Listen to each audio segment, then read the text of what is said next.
नमस्कार विद्यार्थी मित्रांनो, एक एज्युकेशन महाराष्ट्र चॅनलमध्ये आपले स्वागत आहे. आज आपण इयत्ता 7वी विषय मराठी द्वितीय सत्र परीक्षेची प्रश्नपत्रिका उत्तरासहित पाहणार आहोत.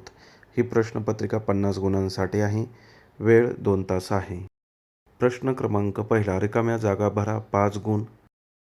बाहेरच्या ओटीवर येऊन पाहतो तो दारात भिकारी. त्यांचं ते उत्तर माझ्या हृदयाला स्पर्श करून गेलं. सफल झाले तुझेच हे रे तुझेच बलिदान. पाय असावे जमिनीवरती कवेत अंबर घेताना. मध्यरात्री एखाद्या फुलावर उठावं तसा तो गडबडून उठला. प्रश्न क्रमांक 2, खालील प्रश्नांची एका वाक्यात उत्तरे लिहा. 5 गुण. 1. संत कान्होपात्राचे माहेर कोणते आहे? उत्तर, संत कान्होपात्राचे माहेर पंढरपूर आहे. 2. बेट म्हणजे काय? उत्तर पहा. चहूबाजूने पाण्याने वेढलेल्या जमिनीच्या भागाला बेट असे म्हणतात. पुढचा प्रश्न, लेखिका झोपडपट्टीतील शाळकरी मुलांना काय देत असत? उत्तर, लेखिका झोपडपट्टीतील मुलांना खाऊ किंवा शैक्षणिक साहित्य देत असत. चौथा प्रश्न, एस.एन.डी.टी. महिला विद्यापीठाची स्थापना कोणी केली? उत्तर, एस.एन.डी.टी. महिला विद्यापीठाची स्थापना महर्षी धोंडो केशव कर्वे यांनी केली. पाचवा प्रश्न, भारत सेवक समाजाची स्थापना कोणी केली? उत्तर, भारत सेवक समाजाची स्थापना नामदार गोपाळकृष्ण गोखले यांनी केली. प्रश्न क्रमांक 3, खाली दिलेली कवितेची ओळ पूर्ण करा. 2 गुणांसाठी आहे. मोती बनूनी टिंबटिंब बावरते जन पर कणी. या कवितेच्या ओळी पुस्तकातून पाहून पूर्ण करून लिहा. यानंतर पुढचा प्रश्न पहा. फरक स्पष्ट करून तक्ता पूर्ण करायचा आहे. 3 गुणांसाठी हा प्रश्न आहे. तक्ता पूर्ण करून दिलेला आहे. माणसाचे धन सोने नाणे, निसर्गाचे धन झाडे फुले नद्या. कोठे ठेवतात? माणसाचे धन तिजोरीत बँकेत ठेवतात. निसर्गाचे धन निसर्गातच असतं. उपयोग, वस्तू विकत घेणे. निसर्गाचे धन जीवन जगण्यासाठी. पुढील प्रश्न क्रमांक 5, खालील प्रश्नांची थोडक्यात उत्तरे लिहा. 10 गुणांसाठी हा प्रश्न आहे. त्यातील पहिला प्रश्न, शेख महम्मद यांची स्वभाव वैशिष्ट्ये लिहा. 2 गुणांसाठी हा प्रश्न आहे. उत्तर लिहिण्यासाठी खाली जागा दिलेली आहे. संत शेख महम्मद हे धार्मिक सलोखा राखणारे, समतावादी आणि ज्ञानमार्गी व्यक्तिमत्व होते. दुसरा प्रश्न, देशासाठी तुम्ही काय करू इच्छिता? उत्तर, मी देशासाठी एक जबाबदार नागरिक बनून देशसेवा करू इच्छितो. 3. कोळणीचे छायाचित्र घेण्यासाठी लेखकाने कोणत्या कृती केल्या? उत्तर, कोळणीचे छायाचित्र घेण्यासाठी लेखक कॅमेरा सज्ज करून जमिनीवर पोटावर पालथे निजले. त्यांनी आपल्या हाताच्या कोपऱ्यावर शरीराचा तोल सांभाळला आणि तासनतास कोळीने बाहेर येण्याची प्रतीक्षा केली. चौथा प्रश्न, श्रुतीच्या डिशमधील पदार्थाची नावे लिहा. या प्रश्नाचं उत्तर पुस्तकातून पाहून लिहा.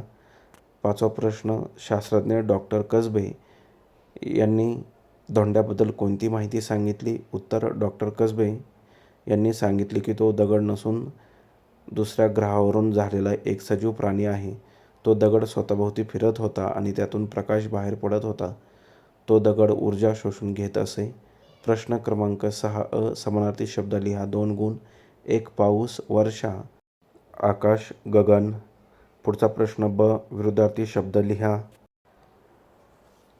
पहिला शब्द, जुना, नवा, स्वच्छ, अस्वच्छ.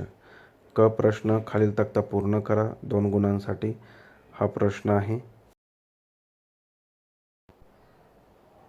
पुल्लिंग बाहू, स्त्रीलिंग बहीण. पुल्लिंग पक्षी, स्त्रीलिंग पक्षिणी. प्रश्न, खालील इंग्रजी शब्दांना मराठी शब्द लिहा. 2 गुणांसाठी हा प्रश्न आहे. चेक, धनादेश, ऑफिस, कार्यालय.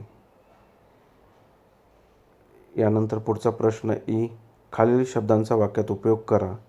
गायब शब्द दिलेला आहे. जादूगाराने हवेत रुमाल उडवला आणि तो गायब झाला. काजू, मला काजू खायला खूप आवडते.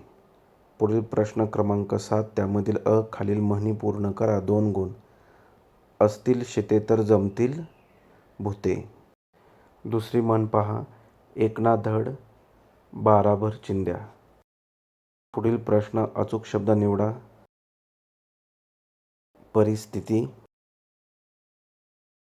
3 नंबरचा शब्द अचूक आहे.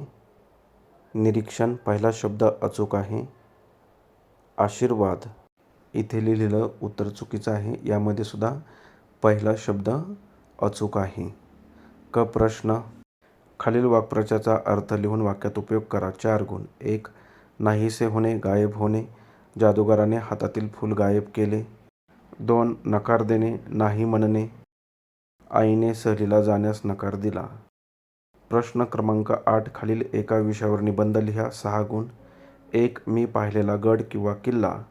दुसरा विषय माझा आवडता मित्र मैत्रीण.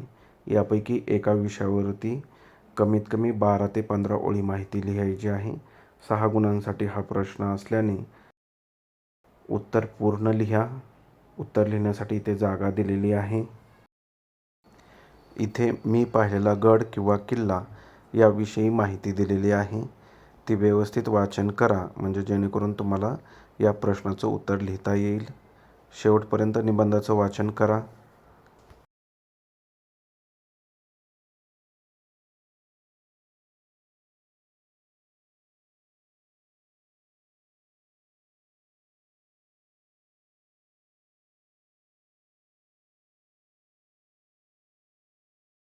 अशा प्रकारे आपण संपूर्ण प्रश्नपत्रिका उत्तरासहित पाहिली आहे. धन्यवाद. जर तुम्हाला हा व्हिडिओ आवडला असेल तर प्लीज लाईक करा, शेअर करा आणि आपल्या चॅनलला सबस्क्राईब करा.